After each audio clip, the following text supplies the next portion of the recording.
আমি একটু ক্ষমা চেয়ে নিচ্ছি। এখন আমাদের সন্তানদের ছোটমণিদের বার্ষিক পরীক্ষার সময় আমরা ডিসিশন নিয়েছি যে ওদের পরীক্ষা শেষ না হওয়া পর্যন্ত রাতের বেলা আমরা আর কোনো পাবলিক মিটিং করব না। এতে তাদের সামান্য বিঘ্ন ঘটলেও এটার জন্য আমরা দায়ী থাকব। আজকে যেটুকু বিঘ্ন ঘটেছে এর জন্য আমি ক্ষমা প্রার্থী। 1000 মাইল দূরত্ব থেকে এসে পশ্চিম পাকিস্তানের লোকেরা আমাদেরকে শোষণ করেছেন। এখন আমরা নিজেদেরকে শাসন করব, আমরা শোষিত হব না। আমরা সুশাসন পাব, ন্যায় বিচার পাব। আমাদের জীবনে সামাজিক, রাজনৈতিক এবং অর্থনৈতিক নিরাপত্তা থাকবে। আমাদের সন্তানেরা জন্মের পরে চিকিৎসা সেবা পাবে, একটু বড় হলে তারা সুশিক্ষা পাবে, আর একটু বড় হলে তারা উপযুক্ত কাজ পাবে। সেই কাজ হাতে নিয়ে তারা দেশ গড়ায় অংশগ্রহণ করবে। এখানে এখন থেকে আমরা আর শোষিত এবং শাসক দুই শ্রেণী আমরা দেখব না। সেরকম একটা স্বপ্ন আর প্রত্যাশা নিয়ে বাংলাদেশের অভিযাত্রা শুরু হয়েছিল 1972 সালের 10 জানুয়ারি। শেখ মুজিবুর রহমান সাহেব পাকিস্তানের কারাগার থেকে মুক্ত হয়ে বাংলাদেশে ফেরার পরপরই তিনি অকপটে বলতে গেলে বলতেই হয়, সে সময় তিনি ছিলেন জাতির অবিসংবাদিত নেতা। এদেশের 94% মানুষ তার দলের প্রতি আস্থা রেখেছিল 70-এর নির্বাচনে। আফসোস, এমন আকাশচুম্বী জনপ্রিয়তা আর মানুষের ভালোবাসা নিয়ে যিনি দেশের দায়িত্ব নিলেন, তিনি দেশটাকে সামলাতে পারলেন না। তিনি দেশ সামলাবেন কেমনে, তার দলকেই তো সামলাতে পারলেন না। এই জন্য সেই দলটির ব্যাপারে আক্ষেপ করে উনি অনেক কষ্টের কথা বলে গেছেন যে বিশ্বে বিভিন্ন দেশ যখন স্বাধীন হয় মানুষ তারা সম্পদের খনি পায়, আমি পেয়েছি ভিন্ন খনি। কিসের খনি আমি এটা বলতে গেলাম না। সম্মানিত ভাইরা, তিনি এও বলেছিলেন, কারে নিয়ে আমি সোনার বাংলা গড়ব, ডানে বায়ে সামনে পিছনে যার দিকে তাকাই একই চেহারা দেখতে পাই। তিনি তার জীবনের মূল্য দিয়ে এর প্রায়শ্চিত্ত করেছেন। অবশ্যই এইভাবে একটি পরিবারের নিহত হওয়াকে সভ্য বিশ্বে কেউ সমর্থন করে না, কিন্তু নিয়তে যার যেরকম লেখা তাকে তো সেরকমই বরণ করতে হবে। এটাও তো ঠিক যে স্বাধীন বাংলাদেশে তাদের শাসনামলে 36,000 মানুষকে বিনা বিচারে হত্যা করা হয়েছিল, যার মধ্যে 10,000 ছিল মুক্তিযোদ্ধা, যারা কিনা দেশ শাসন করেছিল বুক চিতিয়ে লড়াই করে। তাদেরকেই মরতে হলো রক্ষী বাহিনীর হাতে। রক্ষী বাহিনীর চাবকের তো নিচে থেকে অনেকে ফিরে আসেনি, কেউ সৌভাগ্যক্রমে ফিরে এসেছে। ফিরে আসা এক দুর্বল মানুষ আমিও। আল্লাহ তাআলা কি জন্য আমাকে সেদিন বাঁচিয়ে রেখেছেন আল্লাহই ভালো জানেন। অথচ আমি একটি শহীদ মুক্তিযোদ্ধা পরিবারের মানুষ, আমার কোনো অপরাধ ছিল না। আমার বিষয়টা দিয়ে আমি বিবেচনা করেছি এরকম বহু নিরপরাধ মানুষকে তারা নির্যাতন করেছে।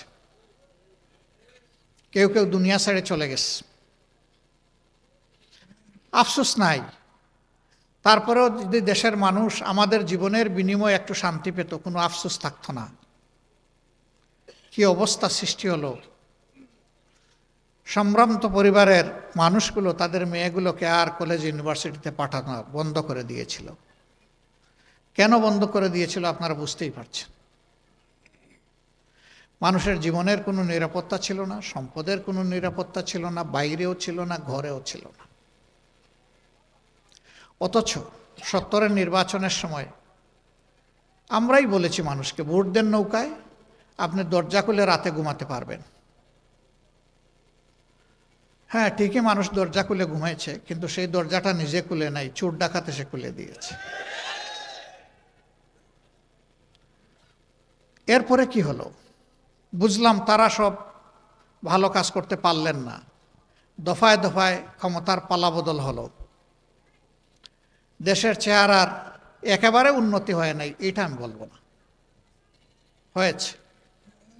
তবে যুগের যে পরিমাণ চাহিদা ছিল আর যে পরিমাণ সম্ভাবনা ছিল তার তুলনায় কিছুই হয়নি। এখানে বসা অবস্থায় আপনারা কোনো গন্ধ পাচ্ছেন কিনা? আমি কিন্তু একটু গন্ধ পেয়েছি। এটা একটা সভ্য জনপদ, এটা আমার গর্বিত দেশের রাজধানী। দুনিয়ার বিভিন্ন দেশে যাওয়ার সুযোগ হয়েছে, সেখানে নগরে শহরে এরকম চলমান প্রবাহমান বহু চ্যানেল আছে, ঝর্ণা আছে, নদী আছে, খাল আছে, ড্রেন আছে, কিন্তু আপনি ড্রেনের পানিও হাতে নিয়ে দেখবেন যে মার্বেলের মতো চকচক করছে। কেন?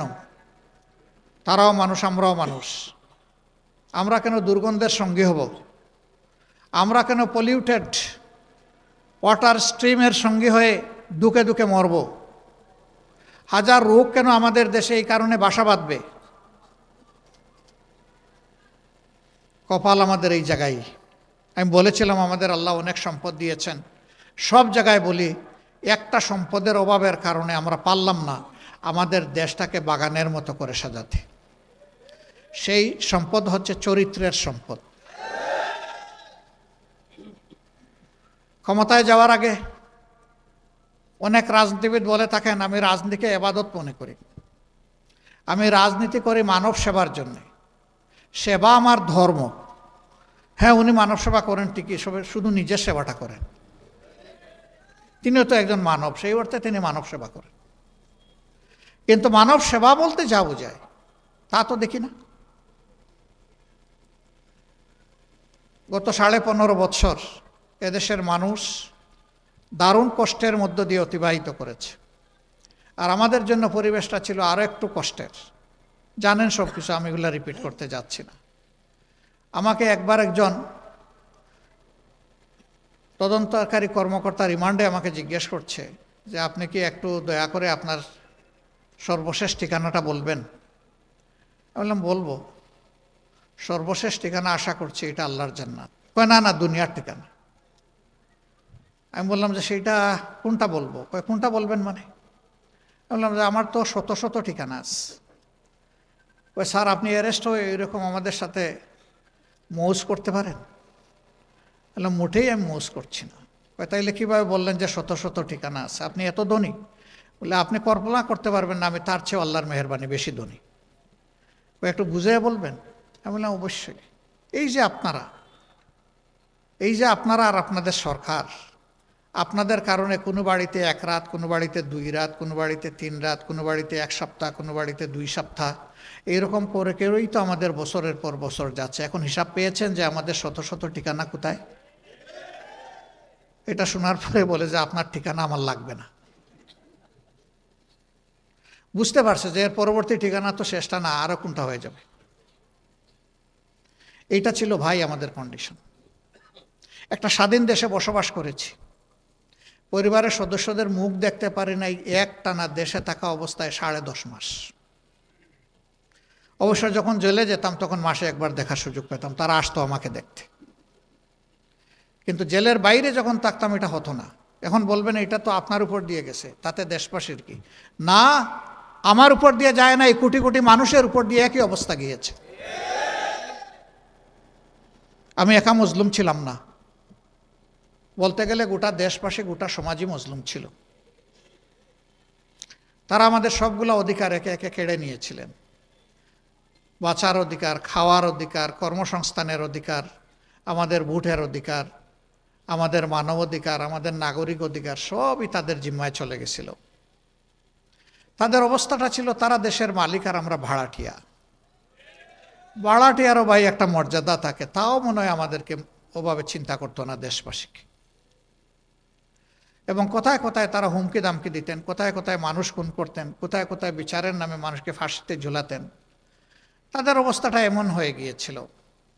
কোনো এক কালের দুর্দর্শ একজন শাসক, সে যখন দেখলো যে ওই দেশের মানুষ কিছুটা নবীর রসুলের দিকে ঝুঁকে যাচ্ছে, তখন তাদেরকে এনে শাসালো, শাসায় বলল, আমাকে তোমরা তোমাদের রব প্রতিপালক স্বীকার করো না? বলে, হ্যাঁ করি তো। কই, শুধু প্রতিপালক স্বীকার করো না, সবচেয়ে বড়, আনা রাব্বুকুমুল আলা, আমাকে সবচেয়ে বড় রব মানো কিনা? এরা ভয়ে অনেকেই বলেছে, যদিও তাদের ইমান এটা সাক্ষ্য দেয়নি, ভিতরে অন্য কিছু ছিল, যে হ্যাঁ আপনি আমাদের সবচেয়ে বড় রব। সেই সবচেয়ে বড় রব মাত্র 2টা মানুষকে তাড়া করতে গিয়ে, 2 লক্ষ সৈন্যের বাহিনী, সুসজ্জিত বাহিনী, এবং স্বয়ং কমান্ডার ইন চিফ, সেই রাজ্যের শাসক, শেষ পর্যন্ত আল্লাহ তাআলা বনি ইসরায়েলকে পার করে নিয়ে গেলেন, সমুদ্র ফাঁক করে 2 ভাগ করে শুকনা রাস্তা দিয়ে হাঁটাইয়া নিলেন। আর তারাও ওটা নিজেদের জন্য শুকনা রাস্তা মনে করে এদেরকে ধাওয়া করলো। 2 দিক থেকে পানির দেয়াল এসে মিশে গেল, তারা নিশ্চিহ্ন হয়ে গেল। পানিতে গলে মানুষ শেষ হয়ে যায়, কোনো অস্তিত্ব পাওয়া যায় না। কিন্তু আল্লাহ তাআলার কি অপূর্ব খেলা, সেই পানিতেই ফেরাউনকে আল্লাহ শুটকি বানাইয়া দিলেন। এখন ফেরাউনের শুটকি বা মমি এখন মিশরের মিউজিয়ামে আছে, মানুষ যায় দেখে, আর স্বৈরাচারী শাসকদের অতীত কি সেইটা স্মরণ করে। কিন্তু ইতিহাসের বড় শিক্ষা হচ্ছে যে মানুষ ইতিহাস থেকে শিক্ষা নেয় না। যদি নিত তাইলে স্বৈরাচারীপনার দিকে মানুষ হাঁটত না। তারা হেঁটেছেন, তারা 3টা নির্বাচন নিজেরা করেছেন তাদের মতো করে। প্রথমটা জনগণ যায়নি, বহু সেন্টারে মানুষ একজনও যায়নি, সেখানে বিড়াল ঘুমাচ্ছিল শান্তিতে, কুকুর ঘুমাচ্ছিল শান্তিতে। সেগুলা মিডিয়ার বন্ধুরা তুলে এনেছিলেন তারা তাদের শৈল্পিক হাত দিয়ে। দ্বিতীয় নির্বাচনটা তারা এতটাই আস্থা হারায় ফেললেন যে নির্বাচনের দিন পর্যন্ত ধৈর্য ধরতে পারলেন না। 18 সালে আমাকে এখানে জোটের পক্ষ থেকে ক্যান্ডিডেট করা হয়েছিল। আমি এক মুহূর্তের জন্য এইভাবে আপনাদের সামনে এসে দাঁড়াতে পারিনি, আপনাদের মুখ দেখতে পারিনি। এই পরিস্থিতি এমনভাবে সৃষ্টি করে রাখা হয়েছিল, সারা বাংলাদেশে 64 জন ক্যান্ডিডেটকে কারাগারে নিক্ষেপ করা হয়েছিল। 113 জনকে তাদের বাড়িতে গৃহবন্দী করা হয়েছিল, ঘর থেকে বের হতে দেওয়া হয়। সেই রকম করে নির্বাচন, তারপরেও নির্বাচনের দিন পর্যন্ত তারা ধৈর্য ধরেন নাই, রাতের বেলায় সাবাড় করে দিয়েছেন সব। বিবিসির একজন সাংবাদিক আমাকে প্রশ্ন করলেন, আগামীকালের নির্বাচনকে আপনি কিভাবে দেখছেন? আমি বললাম, আগামীকালকের নির্বাচন কোথায় ভাই? কেন, কালকে নির্বাচন হবে না? বললাম, না, নির্বাচন তো কালকে হবে না, আজকে রাতেই তো হচ্ছে নির্বাচন। বলেন কি আপনি? ভাই আপনি সাংবাদিক, আপনার কাছ থেকে না আমি জানবো যে আজকের রাতের নির্বাচনটা কেমন হচ্ছে? আপনি দেখি আমারে জানতে চান? ওই যে এটা কি বলেন? আমি বললাম, ভাই আমারে যারা প্রশ্ন করেছেন প্লিজ আপনি যান। মণিপুর মণিকানন 2 স্কুল সে ভিজিট করে গিয়ে বলল, ইউ আর কারেক্ট, নির্বাচন তো বিপুল উৎসাহ উদ্দীপনায় রাতের বেলা হচ্ছে একতরফা। এই নির্বাচনকে জনগণ মিডনাইট ইলেকশন নাম দিয়েছিল। জাপানের কূটনীতিবিদরা কখনো মুখ খুলে না অন্য দেশের রাজনীতির ব্যাপারে। এই প্রথমবার এই নির্বাচনের পরে জাপানের বাংলাদেশি যিনি রাষ্ট্রদূত ছিলেন তিনি বললেন, এটা নির্বাচন নয়, এটা মধ্যরাতের নির্বাচন। ইন্টারন্যাশনাল কমিউনিটিও এটাকে সেইভাবে নিয়েছিল। আর 24 সালে নির্বাচন করার জন্য প্রার্থী পাওয়া যাচ্ছে না, কে কম্পিটিশন করবে? সেখানে আমি আর ডামি এই মিলেইয়া তারা নির্বাচন করেছেন। এখানে যাদের বয়স 35-36-এর নিচে তারা একটু হাত তুলেন তো দেখি। মাশাআল্লাহ, a good number of people. আপনারা জীবনে হাত নামান ভাই, কষ্ট করছেন। আপনারা জীবনে একটা ভোটও দিতে পারেন নাই। আপনারা কি তাদেরকে আপনাদের অধিকার কেড়ে নেওয়ার অধিকার দিয়েছিলেন? দেন নাই। সেই 3 নির্বাচনে আপনারা শুধু ভোট দিতে পারেন নাই না, আমরাও ভোট দিতে পারি নাই। আমি তো আমার ভোট হতে পারিনি। আমি যখন ইলেকশন স্টার্ট হওয়ার 1.5 ঘন্টা পরে শুনলাম যে আমার কিছু এজেন্টকে গায়েব করা হয়েছে ধরে নিয়ে, 2-1 জন মহিলার মাথা ফাটিয়ে দেওয়া হয়েছে, হাত ভেঙে দেওয়া হয়েছে, তখন আমি বললাম যে রক্তের বিনিময়ে আমার আসনে বিজয় লাভ করার আমার প্রয়োজন নাই, আমি এই নির্বাচনে থাকব না। তাই সারা দেশের খবর নিয়ে আমরা 12টা 15 মিনিটের সময় বলে দিলাম যে এই নির্বাচনে আমরা নাই, এটা আমরা প্রত্যাখ্যান করলাম।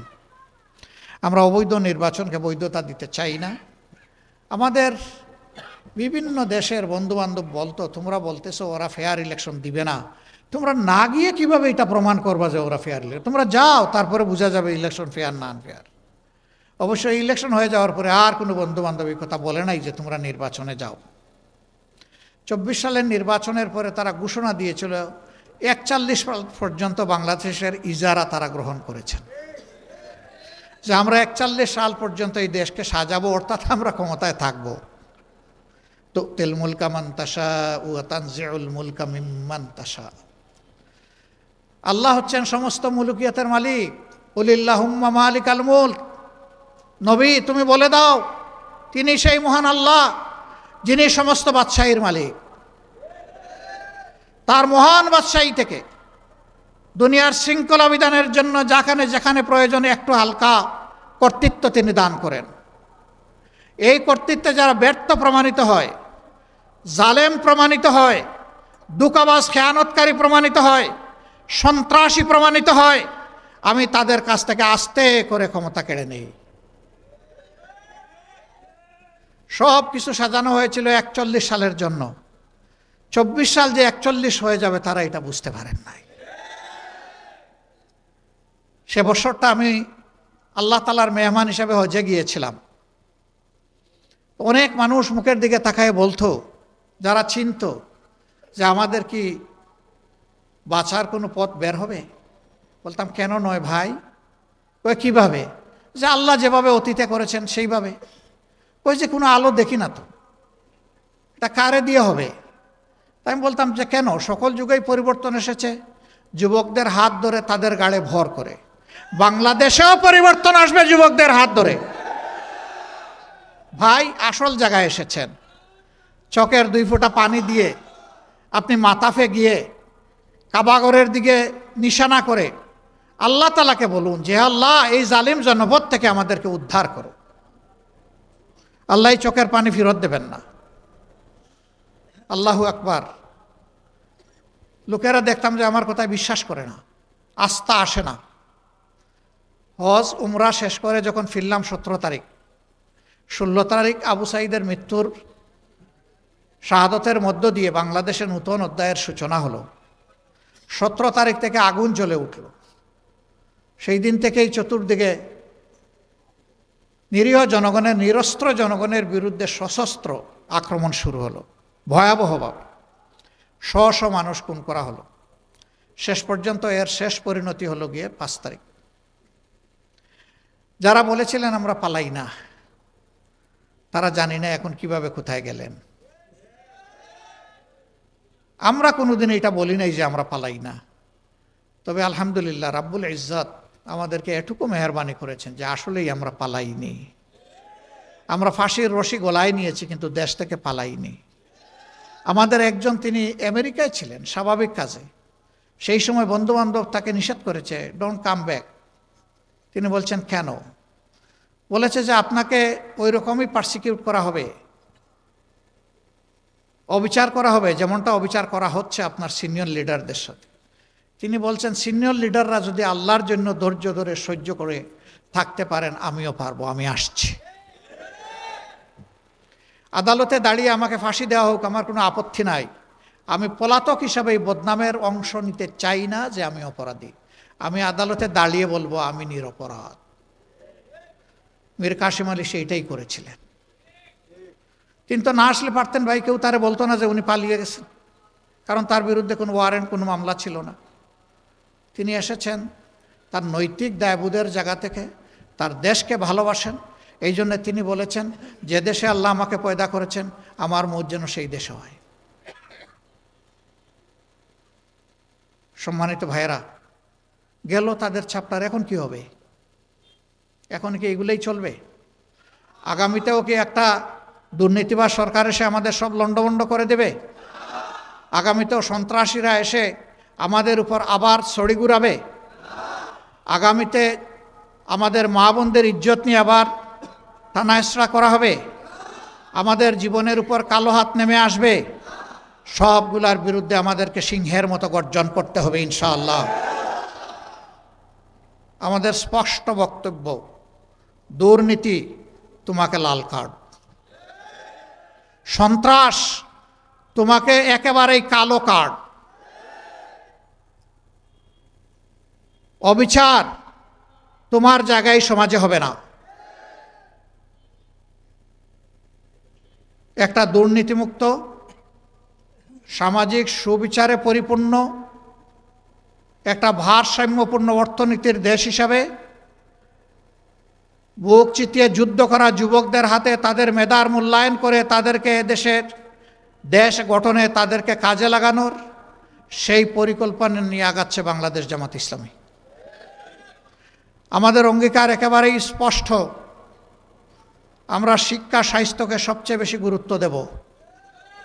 কারণ একটি ভালো জাতি গড়তে হলে অবশ্যই আমাদের একটা ভালো শিক্ষা ব্যবস্থা লাগবে। আমাদের শিক্ষা ব্যবস্থা ভালো নেই। একটা ভালো জাতি গড়তে হলে অবশ্যই সুস্থ সবল আমাদের সন্তানদেরকে চিকিৎসা দিয়ে গড়ে তুলতে হবে। আমাদের স্বাস্থ্য ব্যবস্থা সেরকমটা নয়, ভঙ্গুর স্বাস্থ্য ব্যবস্থা। আমাদের দ্বিতীয় অগ্রাধিকার হচ্ছে দুর্নীতির বিরুদ্ধে আমাদের লড়াই। আল্লাহ ক্ষমতায় কারে নিবে না নিবে উই ডোন্ট নো। এই অ্যালটমেন্ট আসবে ইনশাআল্লাহ আসমান থেকে। আমরা বাংলাদেশের জনগণের রায় পেয়ে এই দেশ পরিচালনার দায়িত্ব পাই কিংবা না পাই, দুর্নীতি মাটিতে নেমে না আসা পর্যন্ত আমাদের লড়াই চলবে ইনশাআল্লাহ। আমরা থামব না, কেউ আমাদেরকে থামাতে পারবে না। আমাদের তৃতীয় অঙ্গীকার সবার জন্য ন্যায় বিচার। এটার থেকে গরিব ধনী দল ধর্ম নির্বিশেষে কেউ যেন বঞ্চিত না হয়। সবাই যেন আইনের সমান সুযোগ পায় এবং ন্যায় বিচার পায়। সামাজিক এই ন্যায় বিচার নিশ্চিত করা আমাদের চতুর্থ অগ্রাধিকার। আমরা আমাদের ভাঙ্গাচোড়া অর্থনীতিকে পুনরায় আমরা গড়তে চাই এবং এখানে আমরা আমূল পরিবর্তন চাই। ওই উপরে উপরে প্রলেপ দিয়ে হবে না। ভিতরে ক্যান্সার থেকে গেলে উপরের চামড়াকে কসমেটিক সার্জারি করে মানুষকে সুস্থ বানানো যায় না। আমরা ক্যান্সারের জায়গায় হাত দিতে চাই। ওই জায়গাগুলো আমরা চিহ্নিত করে সুস্থ করার জন্য যেখানে দরকার যেটা সেইটাই করতে হবে ইনশাআল্লাহ। কারো মুখের দিকে তাকানো যাবে না। দেশের প্রতি দায়িত্বজ্ঞান সম্পন্ন, ভালোবাসা যাদের অন্তরে দেশের প্রতি আছে, দেশপ্রেম আছে, সততা আছে, যোগ্যতা আছে, সে কোন ধর্মের এটা আমরা দেখব না। সে মানুষ, সে বাংলাদেশের নাগরিক, আমাদের বিবেচনার জন্য এতটাই যথেষ্ট। আসল মানুষটাকে আসল জায়গায় বসায় দেওয়া হবে ইনশাআল্লাহ। আমাদের যে সন্তানেরা শিক্ষা গ্রহণ করার পরে বেকারত্বের কষ্ট নিয়ে বুকে চেপে বয়ে বেড়াচ্ছে, আমরা তাদেরকে জাগতিক স্কিল এডুকেশন দেওয়ার মাধ্যমে তাদের হাতগুলোকে আসলেই দেশ গড়ার কারিগরের হাত হিসাবে আমরা গড়ে তুলতে চাই। এরা দেশে থাকলেও দেশের জন্য সম্পদ, বিদেশে গেলেও যে দেশে যাবে সেই দেশের জন্য সম্পদ। আমাদের বিপুল পরিমাণ যুব জনশক্তি আছে। দুনিয়া এখন 1 কোটির মতো আমাদের প্রবাসী কর্মচারী আছে, কাজের লোক আছে। এই লোকগুলা যদি দক্ষ হাত নিয়ে বিদেশে যেত, দেশের জন্য ভালো হতো, তার নিজের তার পরিবারের জন্য ভালো হতো। আগামীতে সেই দক্ষতা আমরা আমাদের সন্তানদের হাতে তুলে দিতে চাই। এই দেশ গড়ার কাজে নারী পুরুষ সবাই অংশগ্রহণ করবে ইনশাআল্লাহ। একটা সমাজে সকল পুরুষ কিন্তু কাজ করে না। কেউ বয়সের কারণে, কেউ অসুস্থতার কারণে, কেউ শারীরিক সীমাবদ্ধতার কারণে করে না। অবশ্য কিছু বখাটে আছে, সেও কিছু করে না। সে একটা ভালো কাজ করে, এটা হইল বখাটেপনা। সবার শান্তি কেড়ে নেয়, এটা ভালো কাজ না, এটা আসলেই মন্দ কাজ, তাই না? নিজের জন্যও বোঝা, সমাজের জন্যও বোঝা। বাকি যারা সক্ষম, যাদের মিনিমাম যোগ্যতা আছে কোনো কাজের, তারা কাজ করবে, এটাই স্বাভাবিক। আমাদের মা বোনেরা কী করবেন? কিছু কিছু সংসারে মা বোনদেরও প্রয়োজন তাদের আয় রোজগারের। যাদের যোগ্যতা আছে এবং প্রয়োজন আছে, যোগ্যতা এবং প্রয়োজন অনুযায়ী দেশ গড়ার কাজে তারা অংশ নেবেন, এমনকি তারা সেনাবাহিনীতেও থাকবেন। কারণ রাসূল করিম সাল্লাল্লাহু আলাইহি সাল্লামের সেনাবাহিনীতে মহিলারা ছিলেন, উম্মাহাতুল মুসলিমিনরা ছিলেন। একমাত্র বদর যুদ্ধ ছাড়া সকল যুদ্ধে আল্লাহ রসুলের সাথে কমপক্ষে আমাদের একজন মা আল্লাহ রসুলের সাথে ছিলেন। শুধু একজন মা না, বিপুল সংখ্যক মহিলা যুদ্ধে অংশগ্রহণ করেছেন। যুদ্ধের মতো কঠিন কাজ যদি রাসূল করিম সাল্লাল্লাহু আলাইহি সাল্লাম তাদেরকে শরীক করেন, তাইলে দুনিয়ায় কোন কাজটা আছে তারা পারবেন না? অতএব তাদের যেখানে প্রয়োজন আছে এবং যেখানে যোগ্যতা আছে তারাও কাজ করবে। তবে এখনকার সমাজে তাদের না আছে সামাজিক নিরাপত্তা, আর না আছে তাদের সম্মানবোধটুকু। ইনশাআল্লাহ দেশ আমাদের হাতে যদি পড়ে, আমাদের অঙ্গীকার আমাদের মা, আমাদের বোন, আমাদের জায়া, তাদের নিরাপত্তা এবং তাদের সম্মানটুকু আমরা পর্যাপ্ত পরিমাণে নিশ্চিত করব ইনশাআল্লাহ।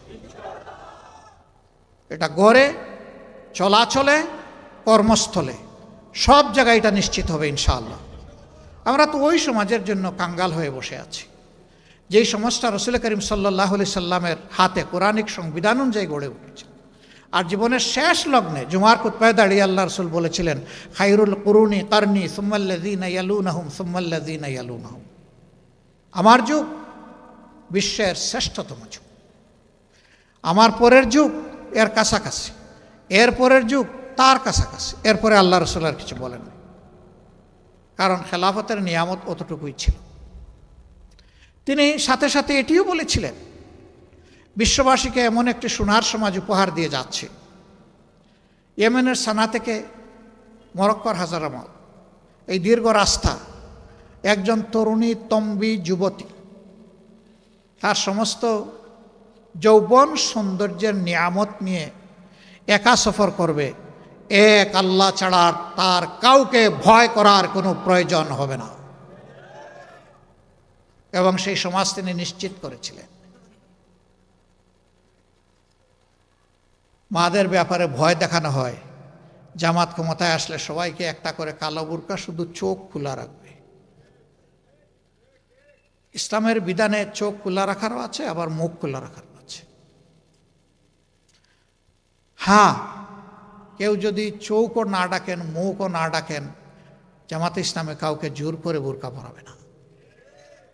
এই কল্যাণ রাষ্ট্রের সৌন্দর্য উপলব্ধি করে আলহামদুলিল্লাহ আগ্রহী হয়ে মারাই তারা সৌন্দর্যের শালীন পোশাক তারা কবুল করে নেবেন ইনশাআল্লাহ। কাউকে বাধ্য করা হবে না, দরকার নাই। ইসলাম কোনো ব্যাপারেই কাউকে বাধ্য করে না। ইসলামের দুয়ার ওপেন, রাস্তা খুবই সোজা এবং মসৃণ, ফ্রিকশন নাই সেখানে। আজকে যুবকরা বুক চিতিয়ে যুদ্ধ করলো, কিন্তু এখন পর্যন্ত আমরা কাঙ্ক্ষিত সংস্কারটা এনে দিতে তাদেরকে পারলাম না। এটা আমাদের আফসোস। কেন পারলাম না আপনারা জানেন। আমরা সংস্কারের দিকে যতবার এগোতে চেয়েছি, কেউ না কেউ আমাদেরকে কোমর ধরে পিছন দিকে টেনে রেখেছে। এইটা চাই না, ওইটা চাই না, এটার দরকার নাই, শুধুমাত্র ইলেকশন দরকার। তো ইলেকশন তো আগেও হয়েছে। ইলেকশন তো এই দেশের মানুষকে কল্যাণ এবং মুক্তি দিতে পারে নাই। ইলেকশন অবশ্যই প্রয়োজন, তবে ইলেকশনের মতো ইলেকশন প্রয়োজন। ওই পুরানা স্টাইলের ইলেকশন দিয়ে দেশে কোনো কল্যাণ কেউ দিতে পারবেন না, এটা ইম্পসিবল। আমরা একটা অর্থবহ নির্বাচন, একটা সুষ্ঠু নির্বাচনের জন্য প্রস্তুতি নিচ্ছি ইনশাআল্লাহ। এই ক্ষেত্রে বন্ধু সকল সংগঠন, সকল প্রার্থীর যারা কর্মী, সহযোগী, নেতৃবৃন্দ, সবাইকে আমরা অনুরোধ জানাবো, রাজনীতিটা রাজনীতি দিয়ে যেন হয়, রাজনীতিটা যেন নীতি দিয়ে হয়। রাজনীতিতে নেমে আমরা যেন কাদা ছুড়াছুড়ি না করি, আমরা যেন পরিবেশ কেউ নষ্ট না করি, আমরা যেন কেউ গায়ের জোর খাটানোর চেষ্টা না করি, আমরা যেন কালো টাকা দিয়ে কেউ মানুষের বিবেক কেনার দুঃসাহস না দেখাই। টাকা দিয়ে তো ভাই আপনি গরু, ছাগল, মুরগি কিনবেন, মানুষ কিনবেন কেন? মানুষ তো আশরাফুল মখলুকাত। টাকা মানুষের দিকে বাড়ানোর মানেই হচ্ছে তাকে অপমান করা। এরকম কেউ মেহেরবানি করে করবেন না। আমরা তো করার প্রশ্নই উঠে না, এটা আমাদের প্র্যাকটিসে নাই, আমাদের চিন্তায়ও নাই, কল্পনায়ও নাই। আমরা এটাকে ঘৃণা করি। যদি আমাদের কথায় আস্থা রেখে একজন মানুষও ভোট দেয়, এটাই বুঝবো আমাদের সফলতা। আর আমাদের উপরে যদি আস্থা না থাকে আর সব ভোট যদি কিনে এনে বাক্সে আমরা ঢুকিয়ে দেই, এটা আমাদের নির্লজ্জ ব্যর্থতা। আমরা ওই নির্লজ্জ ব্যর্থতার দিকে যেতে চাই না। ভোট আপনার আমানত, আপনি কারে দিবেন না দিবেন, তবে অবশ্যই দিবেন। ভোটটা আপনি প্রয়োগ করবেন, ভোট দেওয়া থেকে আপনি বিরত থাকবেন না। মনে রাখবেন, আপনার আমার জন্ম কোনো দলের জন্য হয় নাই, আপনার আমার জন্মই হয়েছে আল্লাহ তাআলার প্রয়োজন পূরণের জন্য, এই সৃষ্টির সৌন্দর্য বিধানের জন্য, দেশ এবং জাতিকে কল্যাণের দিকে নেওয়ার জন্য। অতএব আমার কাছে দল যেন বড় না হয়, আমার কাছে আমার বিবেক যেন বড় হয়। কোনো দলের প্রতি অন্ধ হয়ে সেই দলের অন্ধ সমর্থক হওয়ার প্রয়োজন নাই, অ্যাটলিস্ট আমাদের দলে প্রয়োজন নেই। যারা এই দলটাকে ভালোবাসবেন তারা যেন কলিজা দিয়ে ভালোবাসেন। আপনার বিবেক যেন বলে যে হ্যাঁ, এই দলটা আমার ভালোবাসা পাওয়ার উপযুক্ত, তাইলে আপনি ভালোবাসবেন। আপনার বাপ দাদা, আপনার কোনো ভাই বন্ধু এই সংগঠন করতেন, শুধু এতটুকু জায়গা থেকে এই দলকে আপনি চাইলেও ভালোবাসতে পারবেন না। এই দলকে ভালোবাসতে হলে এই দলের আদর্শকে ভালোবাসতে হবে। আর আমাদের আদর্শ কোনো বানাওয়াট আদর্শ না, আমাদের আদর্শ আল্লাহ তাআলার দেওয়া যে আদর্শ, যার চাইতে শ্রেষ্ঠ কোনো আদর্শ হতে পারে না। এই জন্য আমরা আপনাদেরকে অনুরোধ করব যে আপনাদের হাত দিয়ে ব্যালটে যেন বিবেকের প্রতিফলন ঘটে। আমাদের কথাগুলো যদি ভালো লাগে, আপনি নিজে আমাদের জন্য দোয়া করবেন। আপনি আপনার পরিবারের লোকদেরকে বলবেন, আপনার প্রতিবেশীদেরকে বলবেন, আপনার কর্মস্থলের সঙ্গীদেরকে বলবেন।